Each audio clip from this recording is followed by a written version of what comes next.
शिवरात्रि व्रत कथा। नमस्कार भाइयों बहनों, जय माँ गायत्री। आप सभी का मेरे YouTube चैनल शुभकर माही अष्टो में स्वागत है।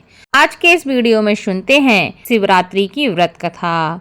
इस कथा को सुनने का विशेष महत्व शास्त्रों में बताया गया है।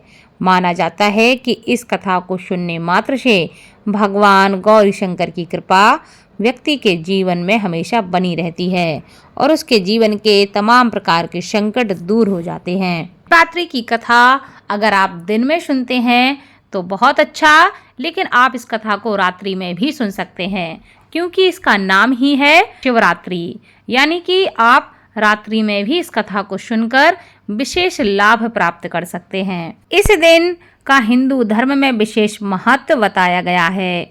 इस दिन भगवान भोलेनाथ की पूजा की जाती है।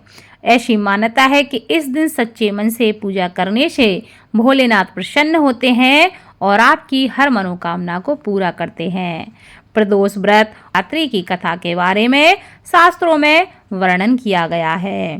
शास्त्रों की माने तो इस दिन व्रती को भगवान शिव की पूजा करने के लिए मंदिर में जाना चाहिए और विधि विधान के साथ शाम के समय पूजन करना चाहिए। शिवरात्रि हिंदू धर्म का एक महत्वपूर्ण व्रत है। पौराणिक कथा के अनुसार एक समय की बात है कि कई हजार वर्षों पहले गंगा नदी के किनारे एक छोटे से गांव में एक गरीब ब्राह्मण रहता था। उसका नाम शुभकर था। वे भगवान शिव के अनन्य भक्त थे।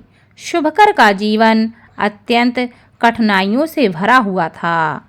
इसके बाद भी भगवान शिव के प्रति उसकी निष्ठा कभी भी कम नहीं हुई। एक दिन वह अपने गांव के पुराने शिव मंदिर में पहुंच गया और वहां एक साधु बाबा को बैठे हुए देखा। वह उस साधु बाबा के पास पहुंचा और साधु बाबा से मिलकर शुभकर ने पूछा कि भगवान शिव की कृपा कैसे प्राप्त की जा सकती है। जवाब में साधु ने उसे एक विशेष व्रत के बारे में बताया, जिसे शिवरात्रि कहा जाता है।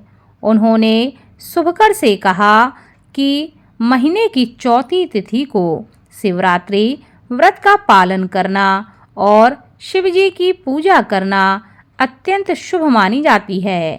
शुभकर ने उस साधु की सीखों का पालन किया और प्रति माह शिवरात्रि का व्रत करने लगा। धीरे धीरे उसकी कठिनाइयाँ दूर होने लगीं और उसका जीवन सुख शांति से भर गया और उसके जीवन में सुख समृद्धि और आरोग्यता की उसे प्राप्ति हुई। भगवान शिव ने उसके जीवन के सभी मनोरथ पूर्ण किए और उसके समस्त संकट टाल दिए। इसी से संबंधित एक और पौराणिक कथा आती है। धार्मिक पौराणिक कथा के अनुसार चित्रभानु नामक एक शिकारी था। वह जानवरों की हत्या करके वह अपने परिवार को पालता था। वह एक साहूकार का कर्जदार था, लेकिन उसका ऋण समय पर न चुका सका। क्रोधित साहूकार ने शिकारी को शिव मठ में बंदी बना दिया। संयोग से उस दिन शिवरात्रि थी। शिकारी ध्यान मग्न होकर शिव संबंधी धार्मिक बातें सुनता रहा। चतुर्दशी को उसने शिवरात्रि व्रत की कथा का स्मरण किया। शाम होते ही साहूकार ने उसे अपने पास बुलाया और ऋण चुकाने के विषय में उससे बात की। शिकारी अगले दिन सारा ऋण लौटा देने का वचन देकर बंधन से छूट गया। अपनी दिनचर्या की भांति वह जंगल में शिकार करने के लिए निकला, लेकिन दिन भर बंदी गृह में रहने के कारण भूख प्यास से व्याकुल था। शिकार खोजता हुआ वह बहुत दूर तक निकल गया।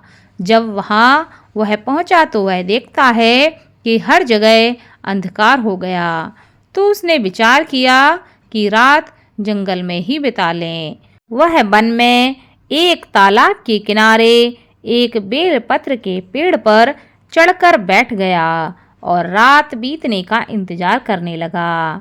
बेल वृक्ष के नीचे भगवान भोले शंकर का शिवलिंग था। जो बिल्व पत्रों से ढका हुआ था। शिकारी को उसके बारे में कुछ भी पता नहीं था।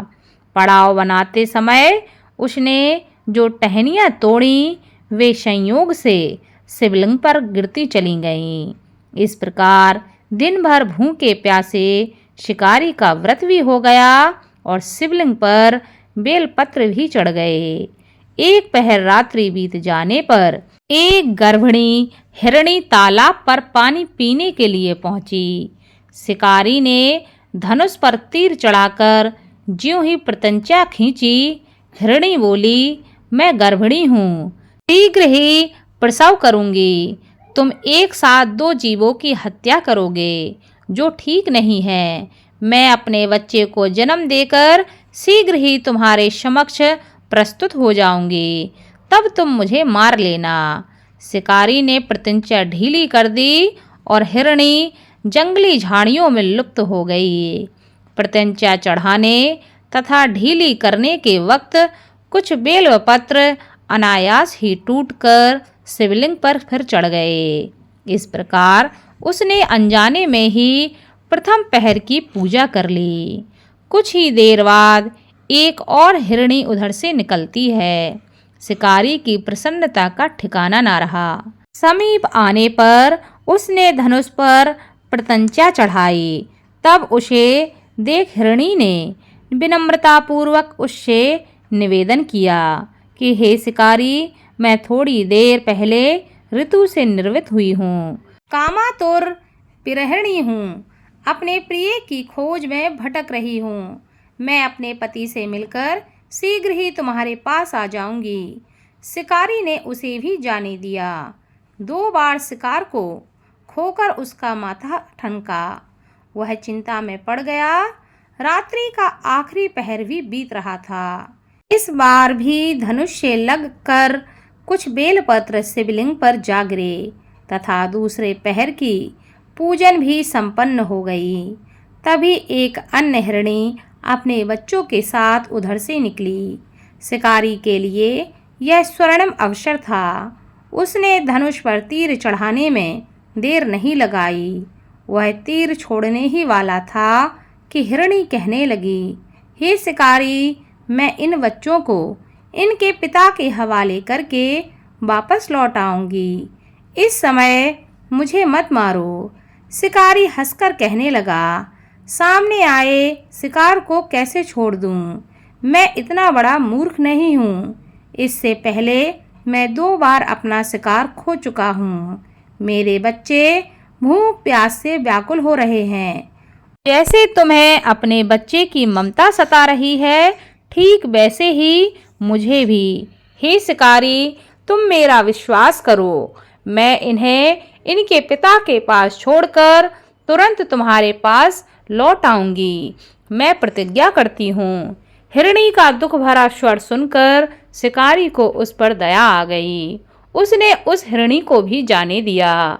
शिकार के अभाव में तथा भूख प्यास से व्याकुल शिकारी अनजाने में ही बेलपत्र पर बैठा बेलपत्र तोड़कर नीचे फेंकता जा रहा था। एक हिष्ट पुष्ट मृग उसी रास्ते पर आया।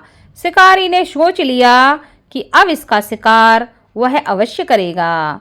शिकारी की तनी प्रत्यंचा देखकर मृग विनीत स्वर में बोला कि हे शिकारी, यदि तुमने मुझसे पूर्व आने वाली 3 मुर्गियों तथा छोटे छोटे बच्चों को मार डाला है, तो तुम मुझे भी मारने में विलंब न करो, ताकि मुझे उनके वियोग में एक क्षण भी दुख न सहना पड़े।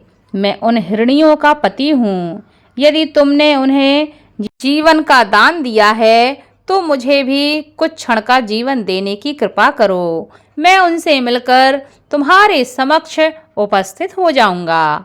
मृग की बात सुनते ही शिकारी के सामने पूरी रात का घटना चक्र घूम गया। उसने सारी कथा मृग को सुना दी।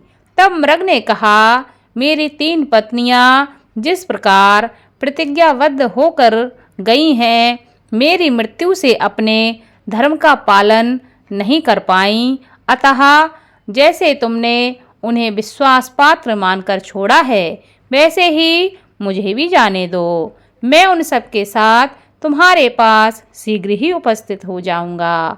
शिकारी ने उसे भी जाने दिया। इस प्रकार प्रातः हो गई। उपवास, रात्रि जागरण तथा शिवलिंग पर बेलपत्र चढ़ने से अनजाने में ही उसने शिवरात्रि की पूजा पूर्ण कर ली और अनजाने में ही की गई उसकी पूजन का परिणाम उसे तत्काल मिला। शिकारी का हिंसक हृदय निर्मल हो गया। उसमें भगवान भक्ति का वास हो गया। थोड़ी ही देर में वह मृग अपने पूरे परिवार के साथ उस शिकारी के पास पहुंचता है ताकि वह उनका शिकार कर सके। किंतु जंगली पशुओं की ऐसी सत्यता, सात्विकता एवं सामूहिक प्रेम भावना को देखकर शिकारी को बड़ी ग्लानि हुई। उसने मृग परिवार को जीवन दान दे दिया। अनजाने में शिवरात्रि के व्रत का पालन करने पर शिकारी को मोक्ष की प्राप्ति हुई और उसके बाद वह शिकारी शिवलोक धाम को गया।